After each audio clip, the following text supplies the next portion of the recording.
This past weekend, I came across a listing on Facebook Marketplace for an IBM PC, and it was reasonably priced, but it did state that it was not powering on.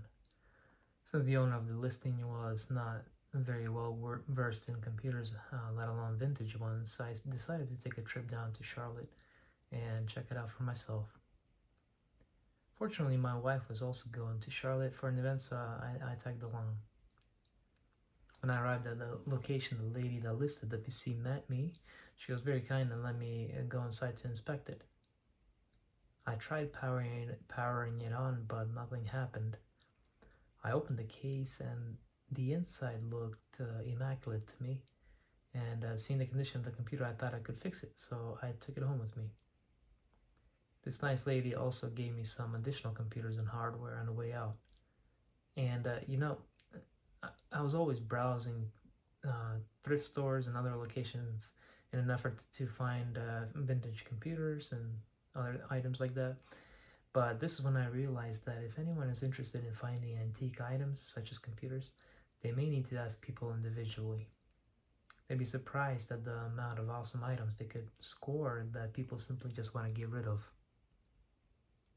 Now, back to this IBM PC, I set it up here in my basement office to see if we could fix it and power it up again. Alright, so I'm going to try to power it on and see if it's going to do anything. It's already plugged in. Okay, so it's not doing anything, but I do see when I toggle the switch to on, my lights flicker a little bit, so I think there's something with the power supply, possibly a short somewhere. So what I want to do is take this monitor off and just kind of put it aside for now because we don't need it, and unscrew it and see what's inside.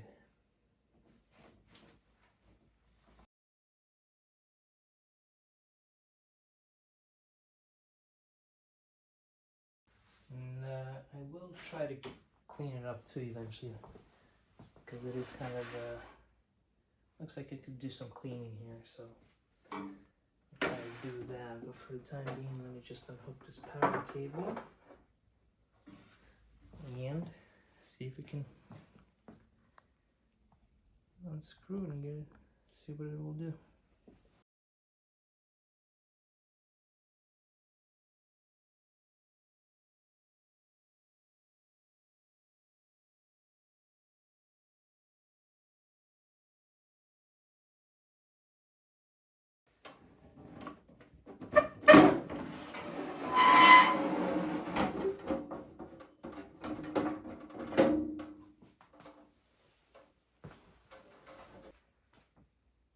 Alright, so this is what's inside, and it looks pretty clean, honestly. Look, I don't see much dust even. Barely any dust like in the power supply unit's fan. Pretty clean. So I'm gonna try something right now. I'm gonna disconnect these wires here. Let's see if maybe there's a short in the motherboard. I don't know if this power supply requires a load or not, but let's see what happens if we power it on without these cables being connected. So I'm gonna go ahead and turn the switch on, and it works. Okay, so the power supply is fine. There must be a short somewhere on the motherboard or maybe one of the boards, so next thing I want to do is maybe remove these cards and try to power it on again. So let me go ahead and try to remove those and see if it's going to work.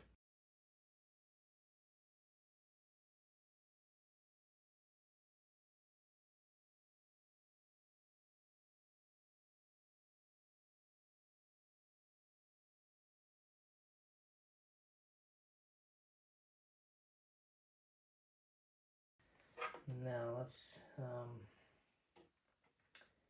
Yeah, this goes in one way, so we're not going to mismatch them.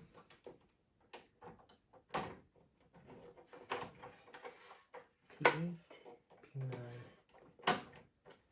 Alright, let's try to power it on again and see if it's going to do anything. Okay, click.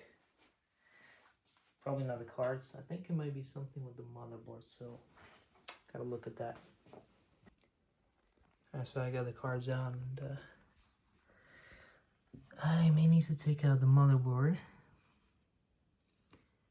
and look over. It might be a bad capacitor or something like that. Or maybe a fuse. Let me see if I can take that motherboard out.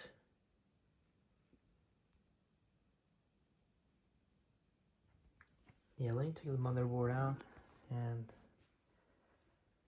look over it.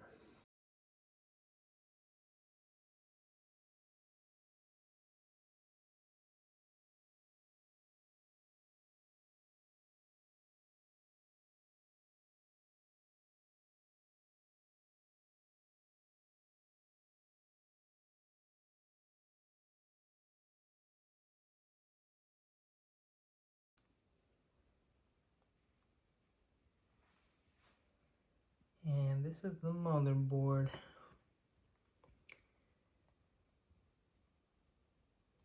Curious what the problem could be. So I'm just gonna like examine this motherboard, see if I can find anything obvious, and if nothing obvious, we're gonna have to like look and test probably all the capacitors on here. So let me see if I can find anything. I didn't see any any visual damages. So what I'm gonna do is I'm gonna use this voltmeter to kind of basically see if any of these 10 plug capacitors are maybe shot inside. So I have this thing here, so I'm gonna make sure that you see these with 3 leads,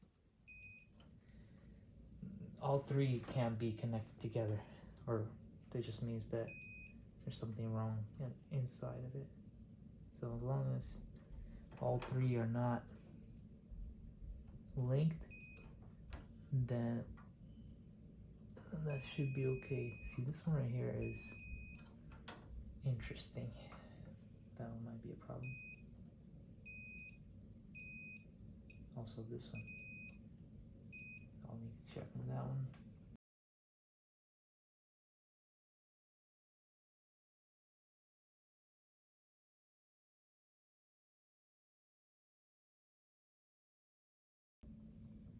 Alright, so I went through all of these capacitors and tested them, and I did find some that seem a little off. So like I mentioned previously, this one right here seems a little off, so I'm gonna see if I can remove it and replace it.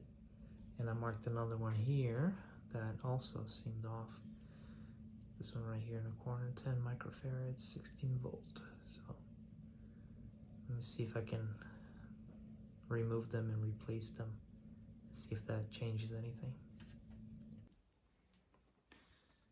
Alright, so I haven't done anything with the transistor capacitor yet, but here's something we can do. We can kind of see that there is a short here, and this connector here, this is for the power supply unit. The 5th, 6th, 7th, and 8th pin here, these are all grounds, right? And you can see the color coding online if you look it up. But all these pins here are ground. So if we check ground against any of these other ones that are not ground, and if there's a short, then that's a problem. We have to resolve that short. And I just tested this pin. Basically, the ground pin is actually grounded to this 3rd pin right here. It's a yellow wire, and that's the plus 12 volts, I believe. So plus 12 volts is shorting with the ground, so that is a problem. And I'm gonna see if we can remove this capacitor and test it again, and if it's not shorting anymore, so then it's probably that capacitor. But if it is, then we have to look elsewhere. So let me see if I can remove the capacitor and test it again. All right, so I just snipped off the capacitor, and I'm gonna see if the ground is still shorted to this pin here, and doesn't look like it is. So that's good. That capacitor must have been the problem here. So I will remove these. I'm going to try to remove these leads here and install another capacitor. So notice one thing, that this capacitor has 3 leads, and this center lead is I think connected to this positive 12 volt, and the 2 outer pins or leads, they are both connected to ground. So I can probably just use a 2 lead capacitor of the same value, and just connect it to the center pin and one of the outer pins. So it should be fine with that. So let me try to find a capacitor that is has similar specs, and solder it in. All right, so couldn't find a tantalum capacitor to replace that one. So what I did, it was basically I used an electrolytic one, 10 microfarads, just like the original here. I have the original, and it is, let me see if you can see that. Kind of hard to see. Let me see if I can zoom in. I guess not, but that's 10 microfarads, 16 volts, and so I found one that's 10 microfarads, 50 volts, so that should be just right. So again, I'm going to try these pin 3 and ground, and seems like it's all good. This since this is a polarized capacitor, the negative will be connecting to the ground. This isn't a positive line, but if it was on a negative line, for example, negative 12, I think it might have been pin 4 here, this will probably need to be reversed. So let me plug it in and see if it powers on.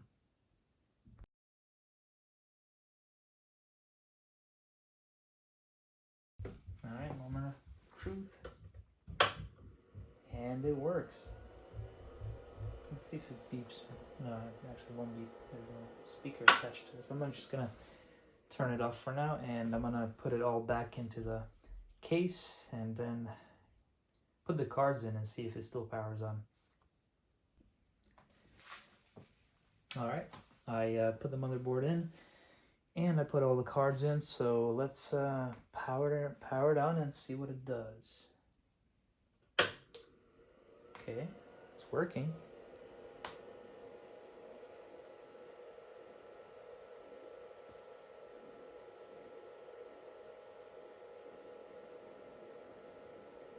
Oh, there's no beep, so there may still be something wrong, but what I'm going to do right now is actually... there you go. There goes the beep. I guess it took a while to do that pre-check,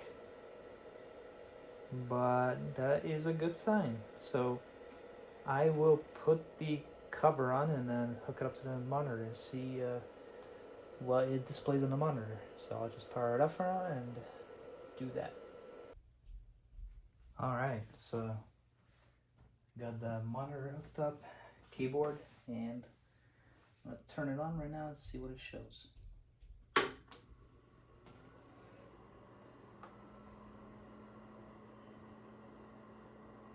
Okay, got an indicator.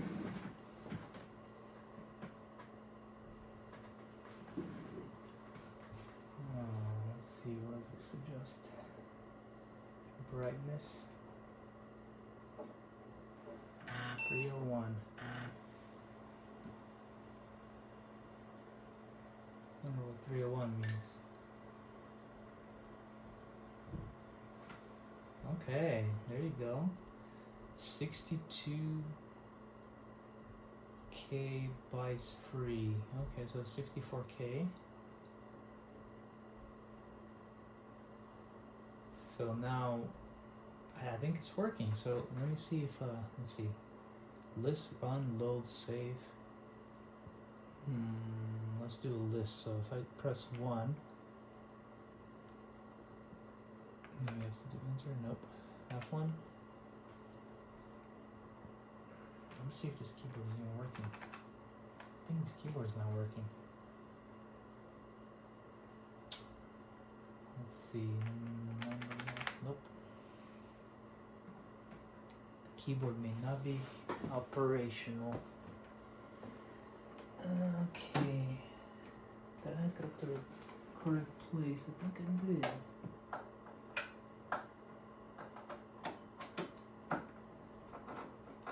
Maybe I didn't push it in all the way. And who knows what's happening now. Let me restart it.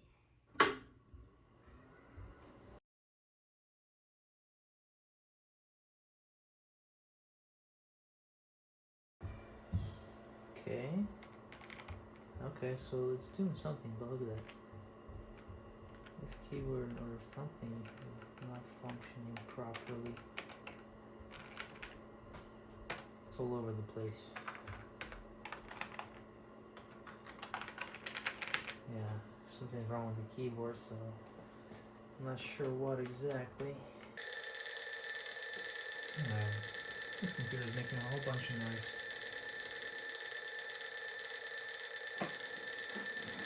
I changed the switches on this keyboard.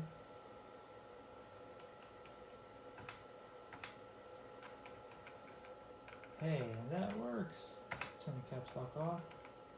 Alright, so I think the issue here is that this keyboard has switches here in the back. I don't know if you can see it. And you can switch it to different modes here, and we need to switch it to PC XT mode to make it work for this IBM PC. So let's see if I can remove all that. Okay, let's press 1 now. Undefined line number. F1 list. Alright. Okay, so let me see. Is it loading into basic by any chance? Print hello world. Okay. Let's do F2 run. Yes, so it is basic probably. That's my guess.